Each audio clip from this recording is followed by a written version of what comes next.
भरत क्षेत्र के समर्थ आचार्य श्री कुंकुन देव रचित ग्रंथ आदिराज समय सार पे स्वाध्याय चल रहा है। इसमें निज राधिकार चल रहा है। इसमें सम्यक दर्शन की इतनी महिमा है कि ज्ञानी को सचित अचित पदार्थ का भोग है, राग भी है, फिर भी उसको जो मिथ्या दृष्टि को जिस प्रकार का आनंद संसार का बंद होता है, ऐसा बंद नहीं होता। ये सब सम्यक दर्शन की महिमा है। तो उसका पूरा निज राधिकार चल रहा है। तो अभी ज्ञानी संयोग के बीच में खड़ा है, तो भी उसको परद्रव्य का परिग्रह नहीं है। वो 214 नंबर की गाथा तक अपना विषय चला था।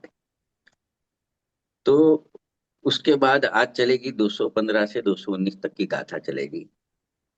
तो 214 गाथा तक तो ये विषय है कि ज्ञानी को परद्रव्य का परिग्रह किंचित भी नहीं है। भले परद्रव्य के बीच में खड़ा है, बैठा है, चौथी गुण स्थान की बात है, अभी गृहस्थ दशा है, तो सब है, फिर भी उसको परिग्रह नहीं। वो बात को अपने चर्चा की थी।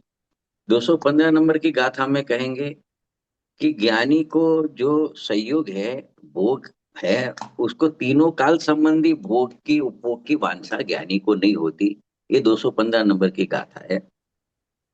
बाद में 216 नंबर और 17 नंबर की आएगी।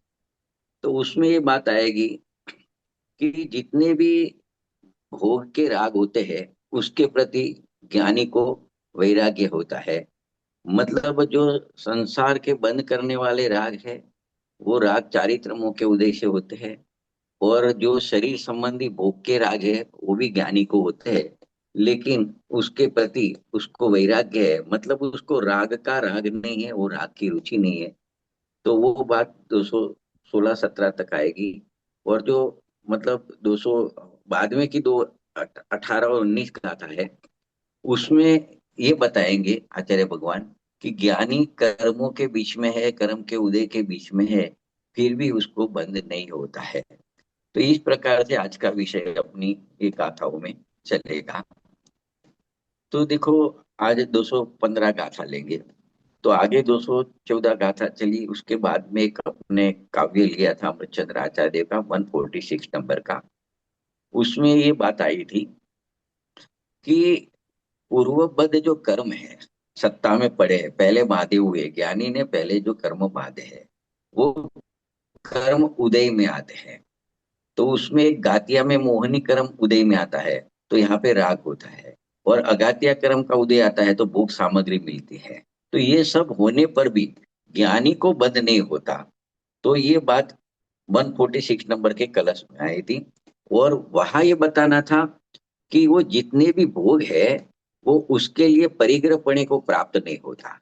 तो ये 215 में क्या बताएंगे कि 215 में ये बात युक्ति से सिद्ध करेंगे कि ज्ञानी को राग भी है, भोग की सामग्री भी है, फिर भी उसको परिग्रह क्यों नहीं होता। तो युक्ति से यहाँ पे सिद्ध करेंगे 215 नंबर की गाथा में। तो गाथा का मैं पाठ करूंगा, मैंने भेजी हुई है गाथा, सब भेजा हुआ है। तो उसका हिंदी भाषांतर है। सांप्रत्य उदय के भोग में जो वियोग बुद्धि ज्ञान के, अरुभावी कर्म विपाक की कांक्षा नहीं ज्ञानी करे। हम क्या कहते हैं, एक वर्तमान उदय चल रहा है और भविष्य का उदय। तो ज्ञानी को वर्तमान जो उदय है, उसमें जो भोग है, उससे वियोग बुद्धि उसको है। मतलब संयोग में वियोग को देख रहा है। और आगामी जो कर्म का उदय आएगा, जो भोग सामग्री मिलेगी, उसको उसको वांछा नहीं है कि मेरे को भविष्य में ऐसी सामग्री मिले और मैं उसको भोगू, ऐसी उसको वांछा नहीं है।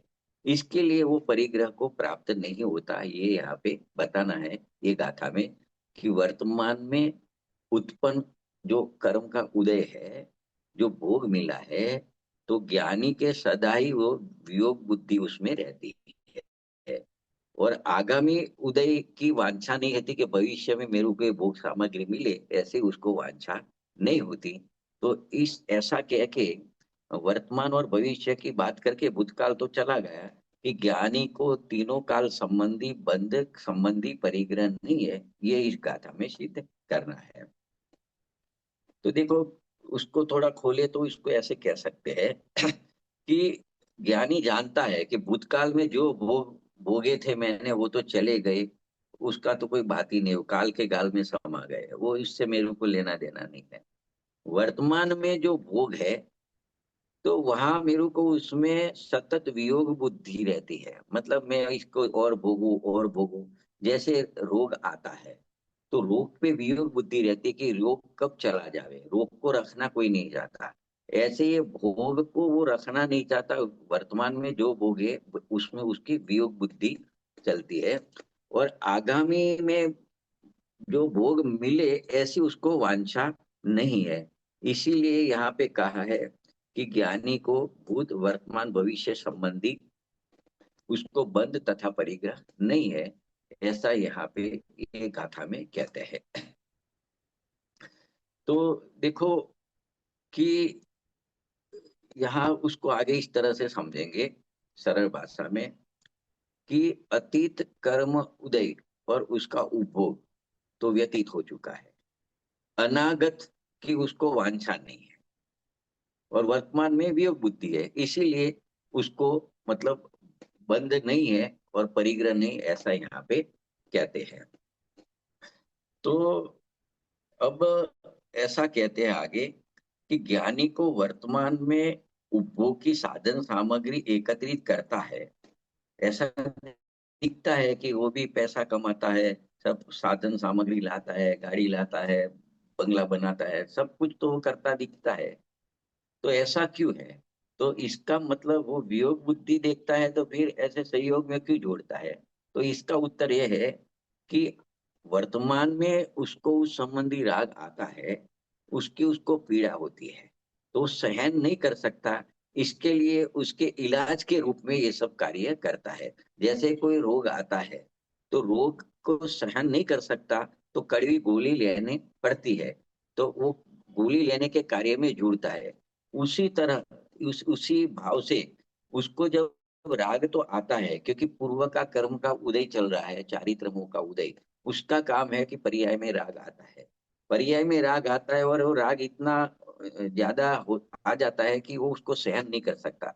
तो उसके इलाज के रूप में वो ये सब कार्य करता हुआ दिखाई देता है, मतलब उपभोग की सामग्री एकत्रित करता हुआ दिखाई देता है। उसको ऐसे भी कह सकते हैं कि वर्तमान पुरुषार्थ की कमजोरी है कि उसने अपने स्वभाव को तो देख लिया है, उसको अंदर अनुभव में ले लिया है, उसमें आंशिक लीनता स्थिरता कर दी है, लेकिन पूर्ण लीनता स्थिरता करने की उसके पास सामर्थ्य नहीं है, शक्ति नहीं है।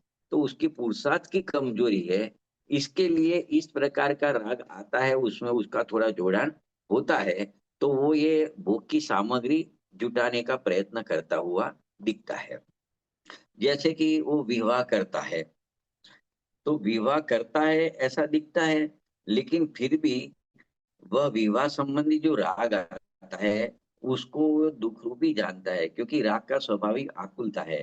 तो वो राग आता है तो विवाह भी करता है, नहीं रह पाता तो, लेकिन वो जानता है ये राग है और राग से मेरे को आकुलता दुखी होने वाला है। तो एक उसके प्रति हे बुद्धि बनी रहती है, वो राग में जुड़ता है, कार्यों में खुद करता है, फिर भी उसमें हे बुद्धि बनी रहती है। तो वो इस विवाह का कार्य तो राग आया एक उपाय मात्र है कि चलो ये विवाह कर लो, बात निपट जावे, राग हो जाए।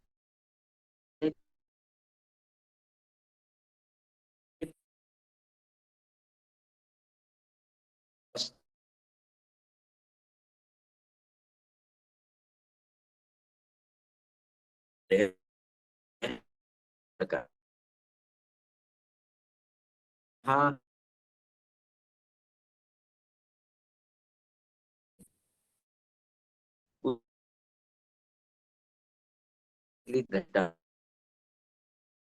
अपने प्रति दृष्टांत है कि शांतिनाथ भगवान, कुंथुनाथ भगवान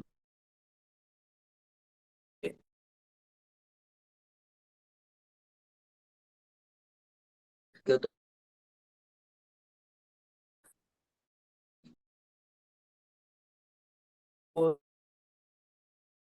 थे और तीर्थंकर पद के धारी थे तीनों के तीनों।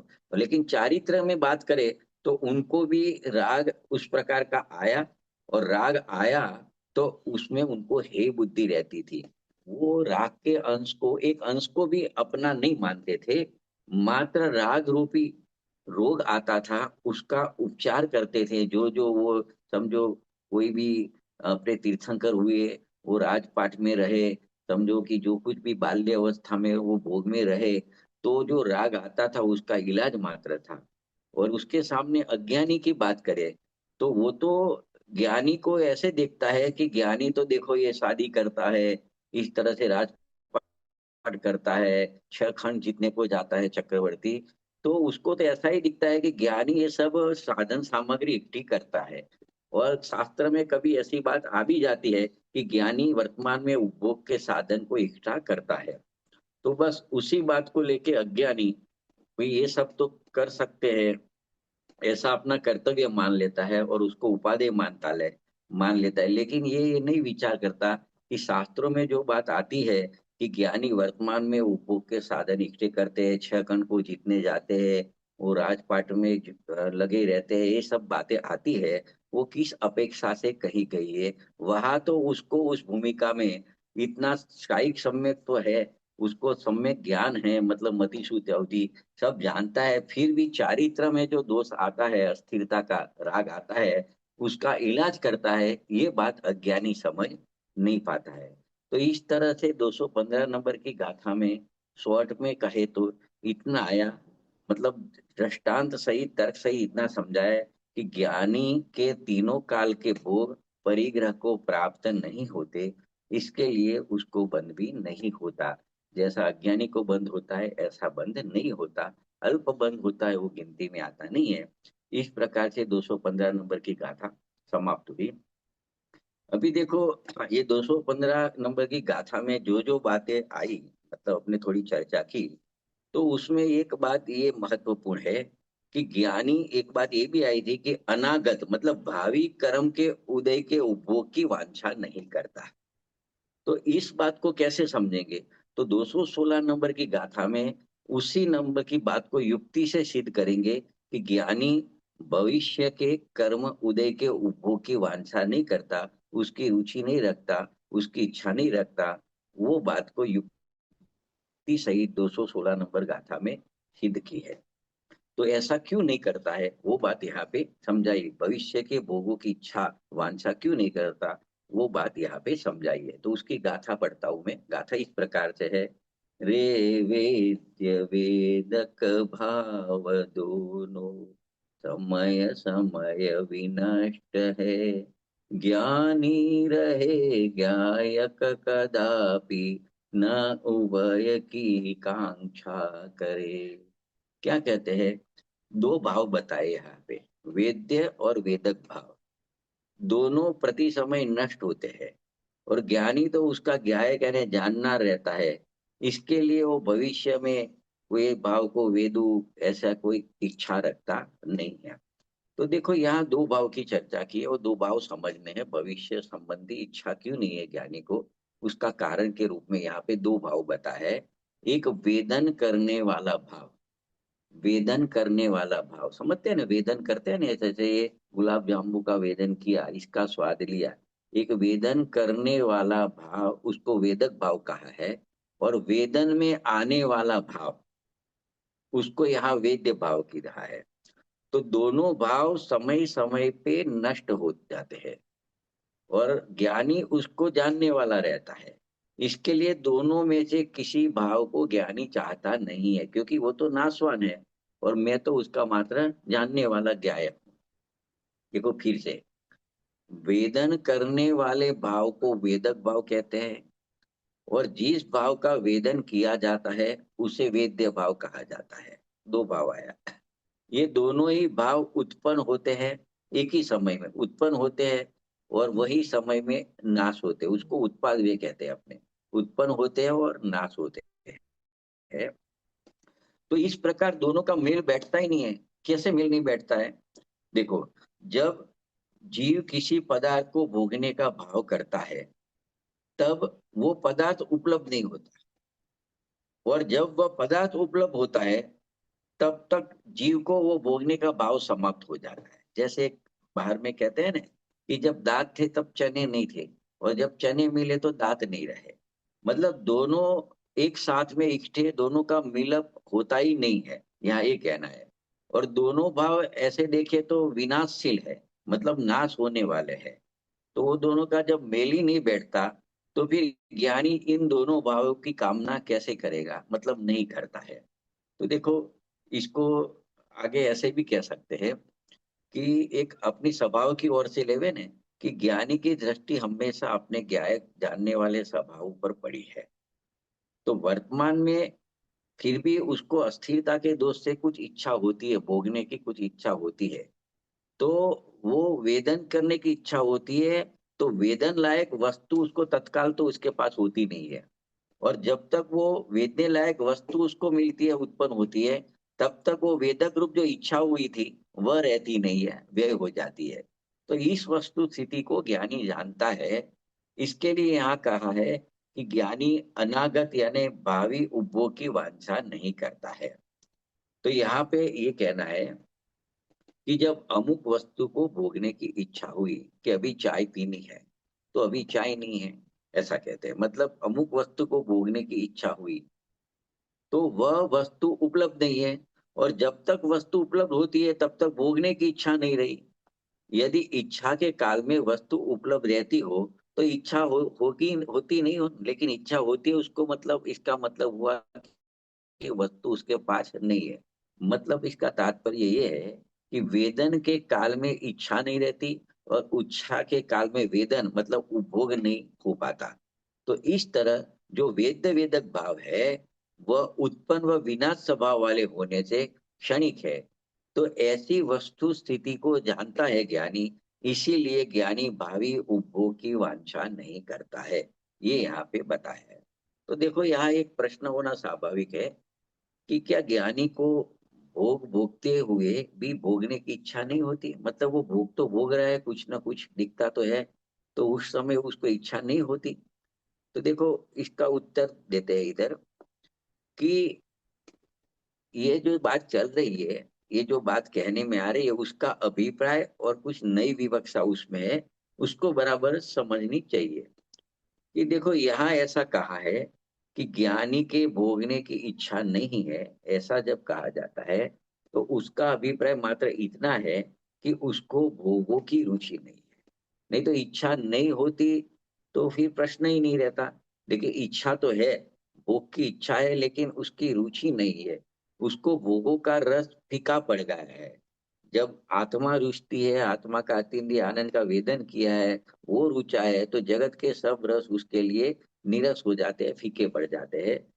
वह वो जो इच्छा आती है, भोगने की इच्छा उत्पन्न होती है, राग आता है, उसको वो रोग की तरह उसको मानता है।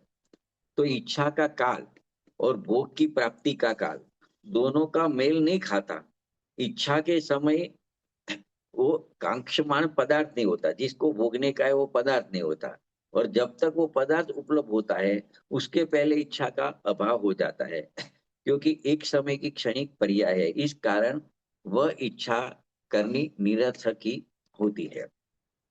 तो एक दूसरा भी इसमें प्रश्न है कि ऐसा है फिर भी, यहाँ कहा कि ज्ञानी को इच्छा नहीं, ऐसा कहा, फिर भी ज्ञानी वर्तमान में उपभोग की सामग्री इकट्ठी करता देखा जाता है, इसका क्या कारण है? तो देखो, अगली जो आगे गई 215 गाथा पीछे गई, उसमें इसकी चर्चा हुई थी। फिर भी उसका संक्षिप्त समाधान इस प्रकार करते हैं इसमें कि वैसे तो ज्ञानी को वर्तमान में राग हुआ तो है, लेकिन ज्ञानी उस राग को अपने से भिन्न मानता है। उसको अपना स्वभाव नहीं मानता, उसको विभाव मानता है। स्वभाव तो अपना ज्ञान है, ऐसा मानता है, तो राग को अपने से भिन्न मानता है। वो भिन्न मानता है, फिर भी अपने पुरुषार्थ की कमजोरी के कारण उसको राग है, आता है। क्योंकि ये दर्शन मोह तो छूट गया है, बहुत मेहनत की, अपना आत्मा का अनुभव किया, तो जो मिथ्यात्व नाम का जो दोष था श्रद्धा का, वो तो निकल गया। लेकिन चारित्र का जो दोष है, समय समय पे राग आता रहता है, वो इतनी आसानी से छूटता नहीं है। अभी राग छूटता नहीं है तो आता है, होता है। तो अभी राग आया है तो उसको आकुलता भी होती है, तो उसके उपचार के रूप में ज्ञानी भोग के साधन या भोग सामग्री इकट्ठी करते हुए दिखाई देता है। जिस प्रकार रोगी औषधि से इलाज करता है, उसी प्रकार उपभोग उसी प्रकार ज्ञानी वर्तमान राग का इलाज करता है, मतलब वो भोग में जुड़ता है, सामग्री इकट्ठी करता है। परंतु वह उस राग व इलाज दोनों को निरर्थक ही जानता है कि न राग मेरे को खुशी देने वाला है, न इसका उपभोग मेरे को खुशी देने वाला है, उसमें मेरे को आत्मा का सुख आने वाला नहीं है। वो निरर्थक है। वो जानता हुआ भी ऐसा उसमें प्रभुत्व दिखाई देता है। और ऐसे देखे जावे, ज्ञानी के अंतरंग को देखे तो ज्ञानी का तो अपने स्वानुभव हुआ है, तो वही स्वानुभव का ही वेद्य वेदक भाव होता है।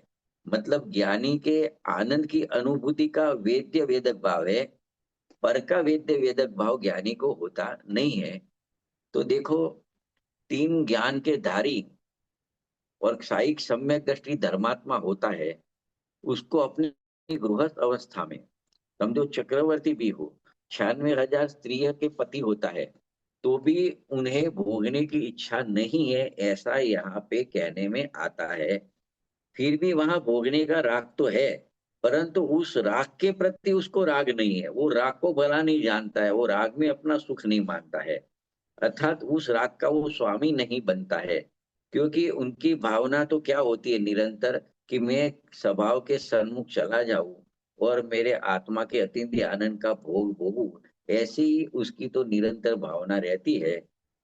इसके सामने अज्ञानी की बात करें तो वो तो निरंतर बाहर के भोग भोगने की इच्छाएं करता रहता है। तो ज्ञानी अज्ञानी में इतना फर्क है, भले क्रिया बाहर से एक सच्ची दिखती हो, लेकिन उनकी अंदर की भावना, अंदर का जो उनके पास श्रद्धा ज्ञान का बल है ज्ञानी के पास, और अज्ञानी की जो विपरीत श्रद्धा है, ज्ञान अज्ञान है, इसमें इतना बड़ा डिफरेंस है।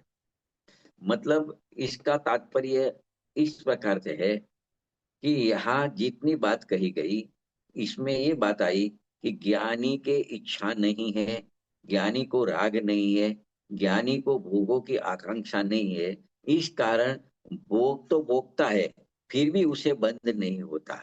तो ये सब बातें चल रही है, इस ऐसा कहने का आशय मात्र इतना है कि वो जो राग लिया, इच्छा ली, भोग लिया, वो सब दर्शन मोह संबंधी बात चल रही है, मतलब मिथ्यात्व संबंधी बात चलती है। और मिथ्यात्व का जैसा राग अज्ञानी को होता है, ऐसा राग ज्ञानी को नहीं है, ऐसी इच्छा ज्ञानी को नहीं है। उस प्रकार से भोग वो भोगता नहीं है। अज्ञानी मिथ्यात्व में जो भोग भोग रहा है, ऐसा भोग उस तरह से नहीं भोग रहा है।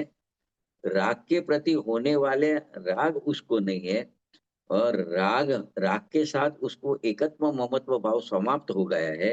वो राग के प्रति उसको उपादेय बुद्धि नहीं रहती है, हे बुद्धि रहती है। और राग में उसको सुख बुद्धि नहीं है, ऐसा कहने का तात्पर्य है। तो इस प्रकार बंध के संबंध में भी, ये राग नहीं है तो बंध भी नहीं है, तो बंध नहीं है तो सर्वथा बंध नहीं है, ऐसा नहीं है। लेकिन जब मिथ्यात्व का राग नहीं है, तो मिथ्यात्व के राग में होने वाला बंध भी ज्ञानी को नहीं है। क्योंकि जब चौथे गुण स्थान में आता है अविरति सम्यक दृष्टि, उसको दर्शन मोह संबंधी राग भी नहीं है, और दर्शन मोह संबंधी बंध भी नहीं है, उसका अभाव ही होता है। उसको चारित्र मोह संबंधी बंध तो रहता है, उसकी बात यहाँ पे नहीं लेनी है। तो इस प्रकार से 216 नंबर की गाथा समाप्त हुई। देखो, अभी 147 नंबर का एक कलश लिखा है अमृत चंद्र आचार्य देव ने, ये वेद्य वेदक भाव के लिए ये बात 2 लाइन में कही है। वो इस प्रकार से अमृत चंद्र आचार्य ने एक कलश रखा 216 गाथा के बाद में।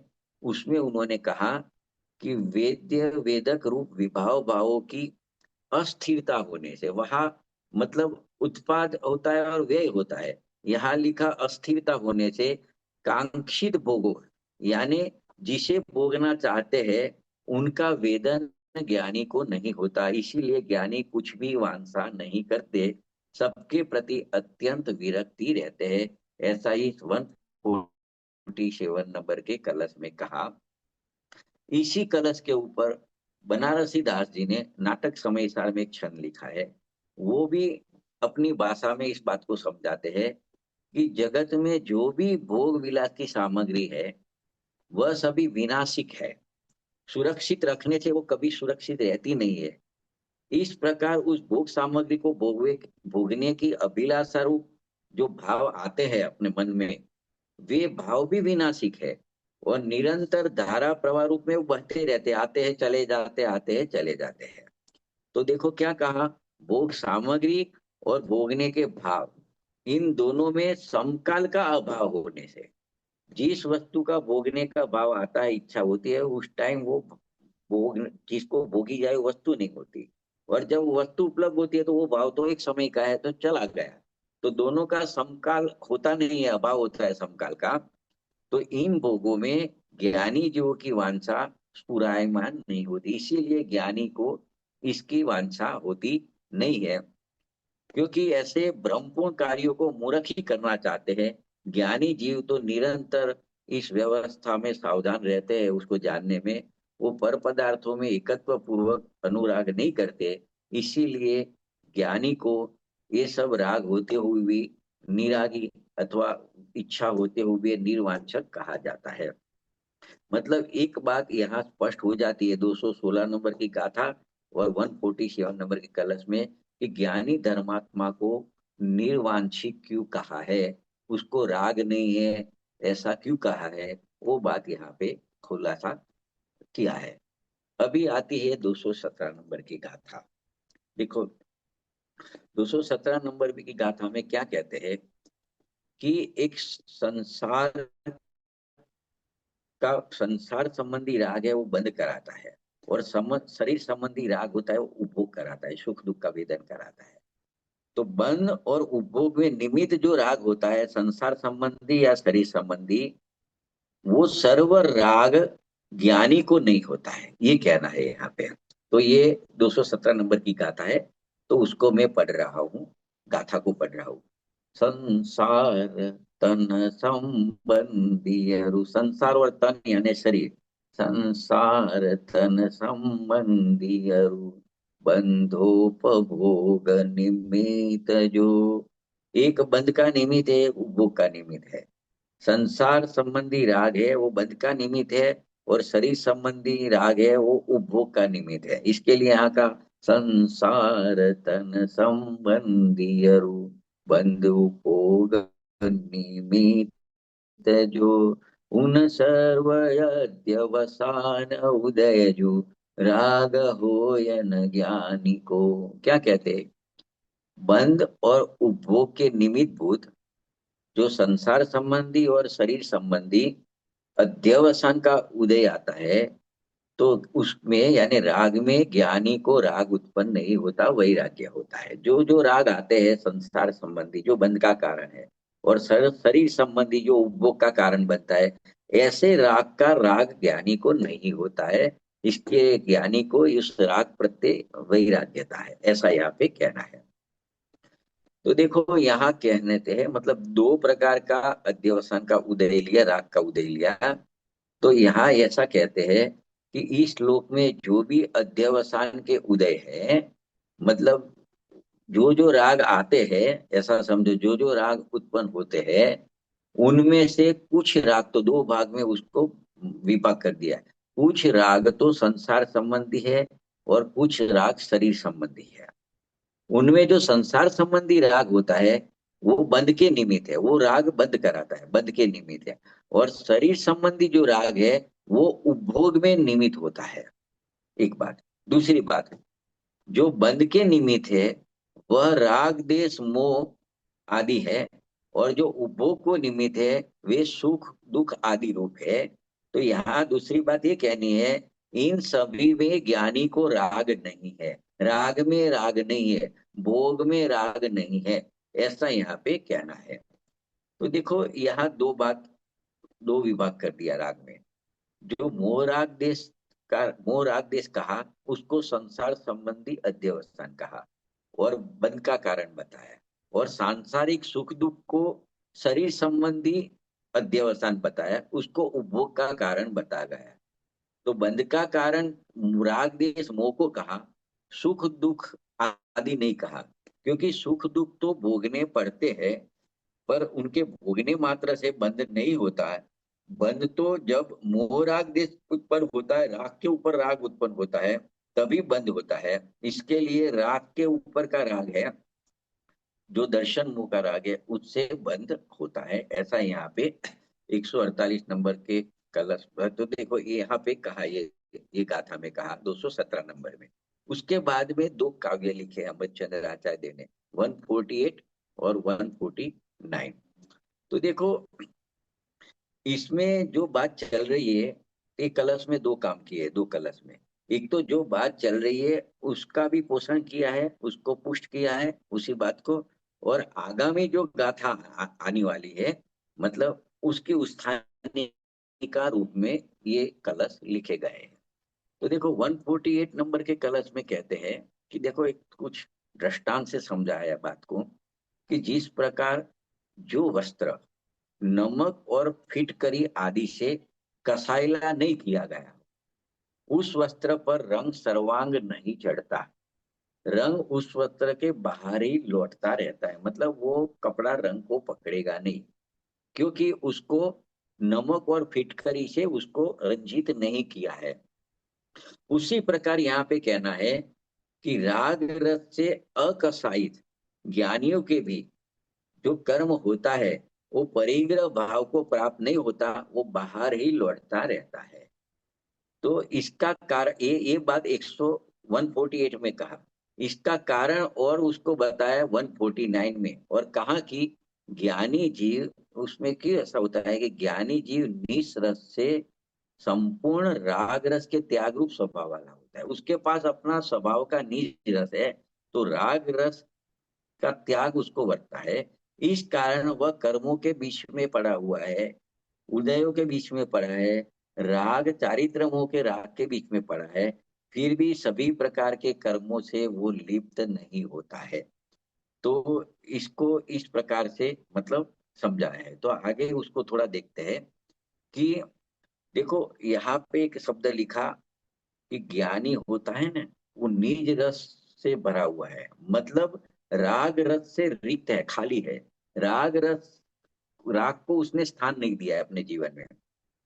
तो ज्ञानी को अपने आत्मा का प्रेम है, उसके कारण उसको राग का प्रेम छूट गया है, क्योंकि एक म्यान में दो तलवार नहीं रह सकती है। तो उसको आत्मा का प्रेम है, तो राग भले है लेकिन राग का प्रेम नहीं है। फिर भी उसको राग छूटा तो है नहीं, राग तो आता ही है, पर वो राग का रस उसको फीका पड़ गया है। तो उसको ऐसे कहा जाता है कि राग के प्रति उसको राग रहा नहीं है। इस कारण वो राग की क्रिया तो देखती है, लेकिन उसको उसमें एकत्व ममत्व रहता नहीं है। तो देखो राग की क्रिया किस प्रकार की होती है ज्ञानी के, उसको भी दया का भाव आता है, दान का भाव आता है, व्रत भक्ति पूजा आदि क्रिया का भाव राग ज्ञानी को आता है, लेकिन उस राग में उसको अपनापन नहीं होता है। इस कारण वो, उसको राग का परिग्रह नहीं है, कोई भी प्रकार का परिग्रह उसको नहीं है।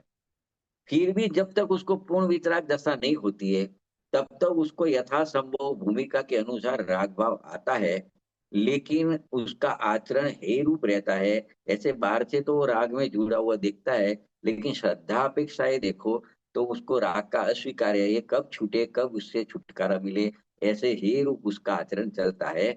मतलब उसको उस राग की रुचि नहीं है, उस राग में उसको अज्ञानी जैसा उत्साह नहीं होता है। तो देखिए जब ऐसी बात आती है, तो जिसको ऐसे शुभ राग की रुचि होती है कि दान करो, दया करो, व्रत करो, भक्ति करो, ऐसी जिसको रुचि रहती है, तो उसको ये बात थोड़ी अटपटी तो जरूर लगेगी। उनके गले पे ये बात जल्दी नहीं उतरेगी, उनको अनेक प्रकार के प्रश्न होंगे कि शुभ राग तो अच्छा है ना, उससे तो लाभ होता है ना। तो उसको ये बात थोड़ी अटपटी लगेगी, उसको ये बात गले नहीं उतरेगी। तो उसकी बात सही है कि उसको पूरी समझ नहीं है, ये तत्व के मर्म को नहीं समझा है, तो उसको तो ये ठीक नहीं लगी। तो देखो, सुखी होना हो, वितरागी होना है, तो कोई भी राग की रुचि रही और वितराग भाव होवे, राग की पुष्टि करो और वितराग भाव होवे, मतलब एक आता है दृष्टांत, लहसुन खाते खाते कस्तूरी का डकार नहीं आता है। लहसुन खाओगे तो लहसुन का ही डकार आएगा, राग करोगे तो राग ही रहेगा, राग की पुष्टि होगी, वितराग भाव कभी नहीं आएगा। तो इस प्रकार से ये बात यहाँ पे चल रही है कि ज्ञानी को राग रूप रस नहीं है। इसका अर्थ ऐसा भी नहीं लेना है सर्वथा कि ज्ञानी को राग ही नहीं होता है। उसको राग तो आता है, राग तो है, पर राग की रुचि नहीं है। ये बात बार बार कह रहे हैं क्योंकि ये बात बहुत महत्वपूर्ण है। जब तक ये बात नहीं समझेंगे तब तक ज्ञानी का अंतरंग अज्ञानी नहीं समझ पाएगा।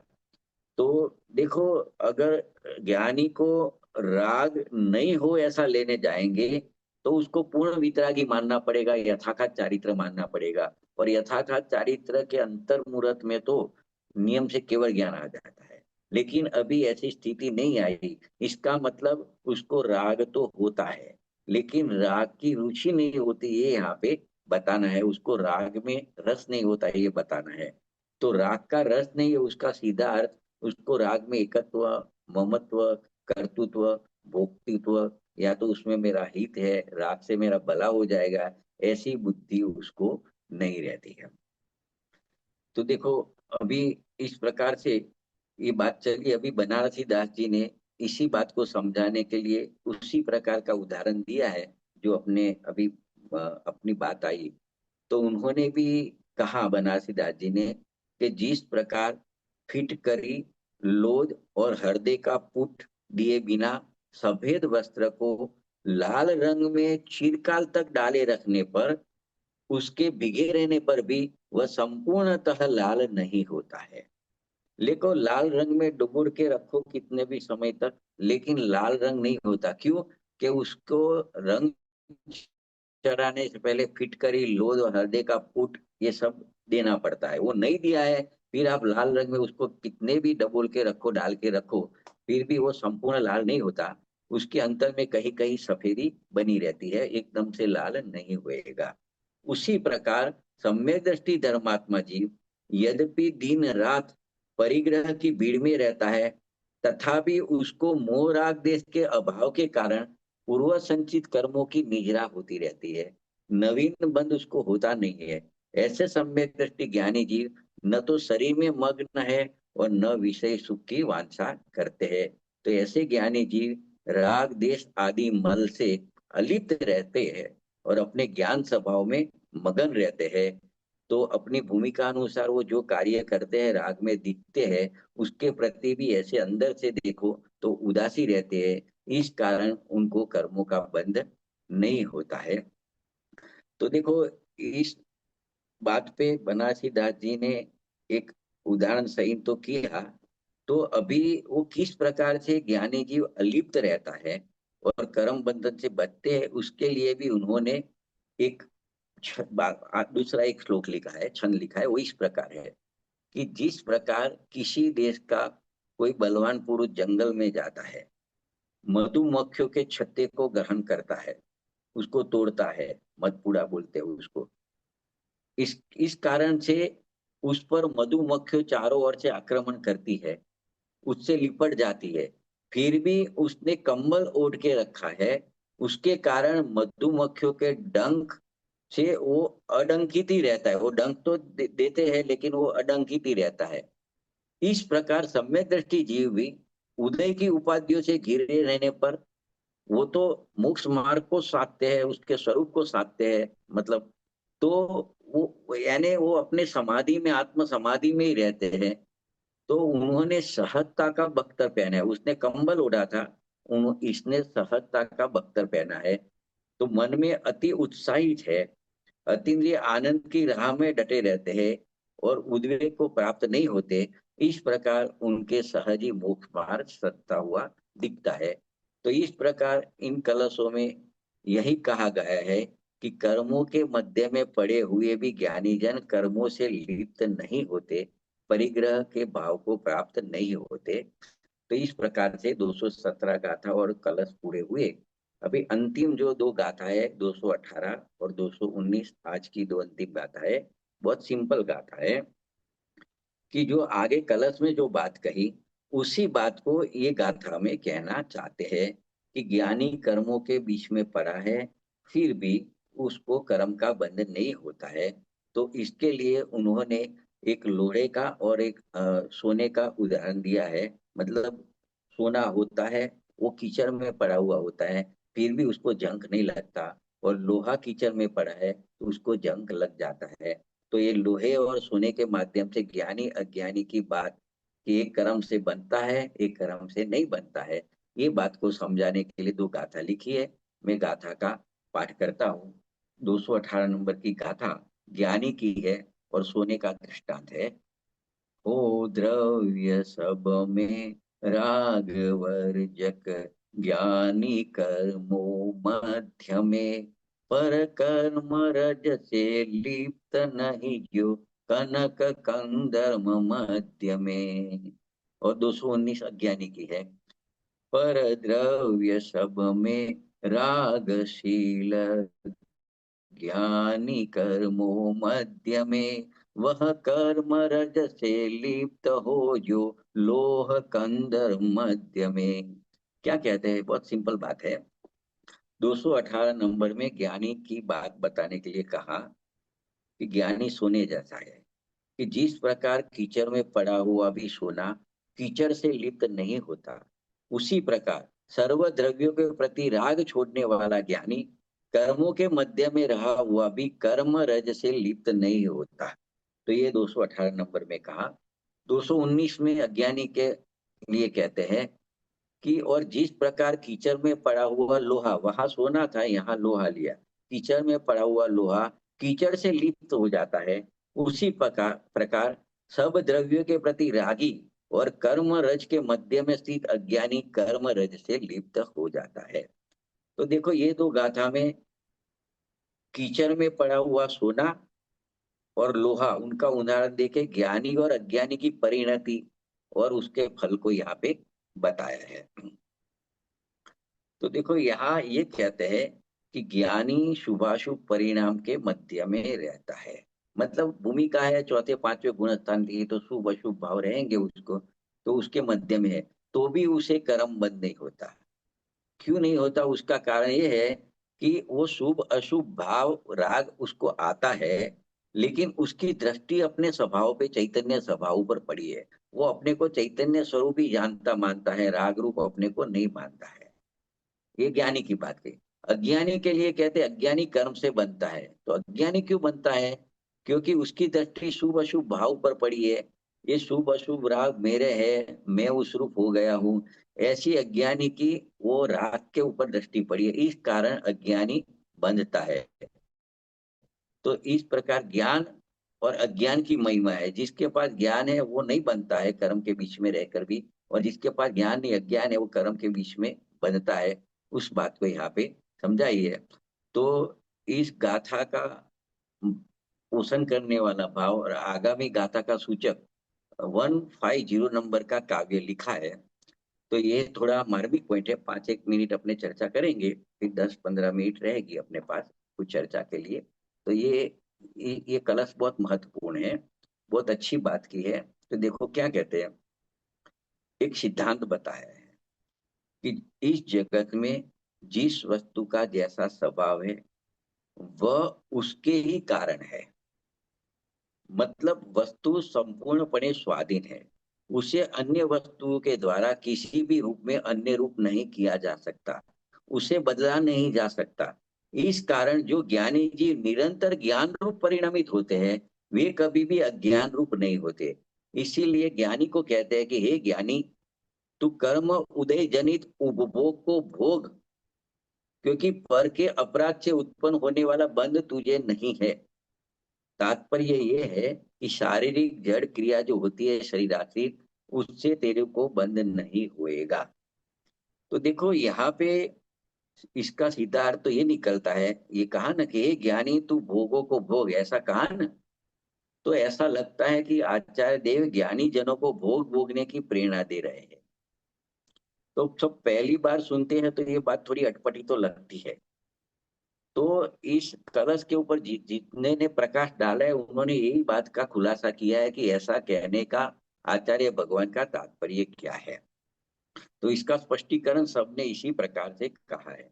तो देखो, कांजी स्वामी की बात करें तो वो कहते हैं कि परद्रव्य से तू सदैव अप्रभावी है, तो परद्रव्य के बीच में रहने से क्यों डरता है? तो कहते हैं, ज्ञानी, तू कर्म उदय जनित उपभोग को भोग, ऐसा कहकर आचार्य देव यहाँ भोग भोगने की प्रेरणा नहीं दे रहे और न तो स्वच्छंद होने की बात कह रहे हैं। तो भी प्रश्न होता है कि बात आपकी सही है, सभी पदार्थ दूसरे से परिणामित नहीं होते हैं, तो यहाँ पे तू भोग ऐसे भोग भोगने की छूट दे रही है, वो बात तो ठीक नहीं है ना, ऐसी बात कही वो तो ठीक नहीं है ना।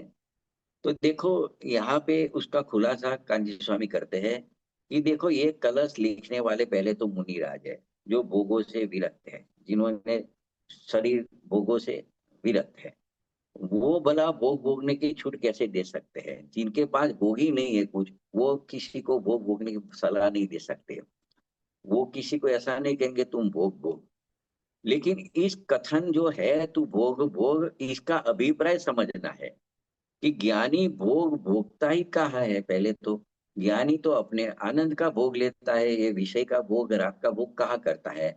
तो यहाँ जो एक शब्द है कलश में, भुक्स्व, मतलब भोग, उसका अर्थ ये होता है कि परद्रव्य से तुझे कोई हानि होने वाली नहीं है।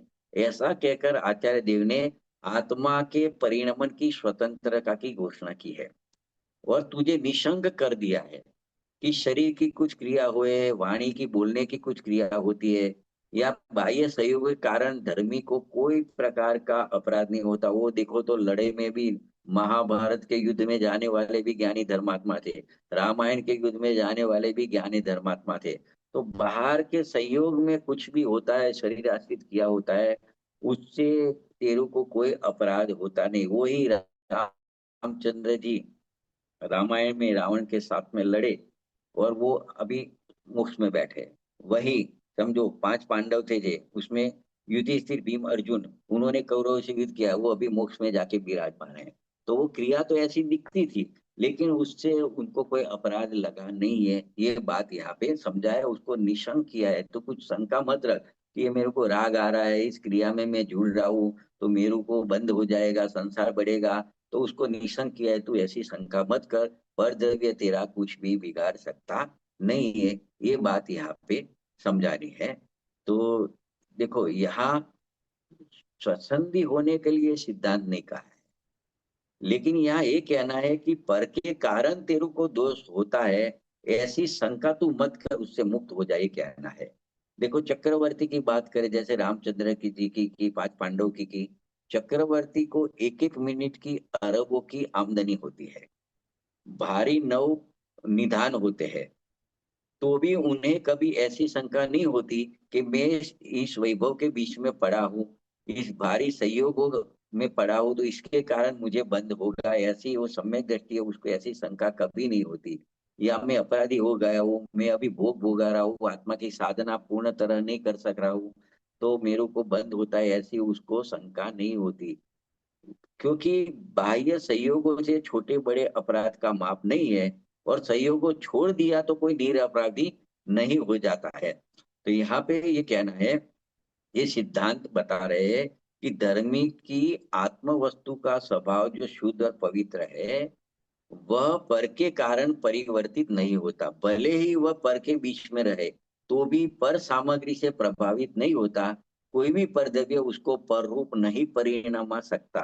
पर पदार्थ या कर्म का उदय आदि के कारण भी आत्मा अपराधी नहीं होता। तो इस प्रकार यहाँ कहा है कि तुझे पर के अपराध से बंद नहीं होता, इसीलिए तू परद्रव्य को भोग। इसका अर्थ ये है कि तू वर्तमान में भले ही परद्रव्य के सहयोग में दिखाई देता हो, परंतु उस संयोगों से तुझे बंद नहीं होता। तो यहाँ भोगने का अर्थ ये है कि संयोग में हो तो हो, उससे तुझे बंधन नहीं होता।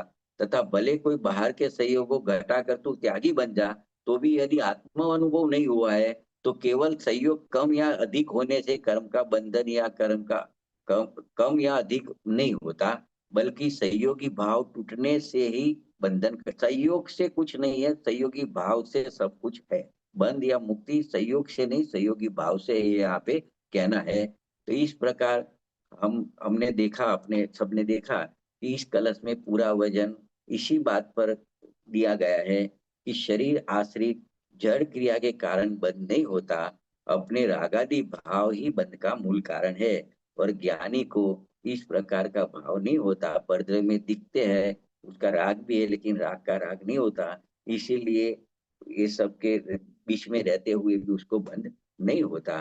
तो इस प्रकार से ये 218 और 219 गाथा भी यहाँ पे समाप्त होती है। तो आज का विषय यहाँ तक अपने सीमित रखते हैं। धन्यवाद पंडित जी, बहुत अच्छा समझाया। किसी के प्रश्न है तो पूछ सकते हैं।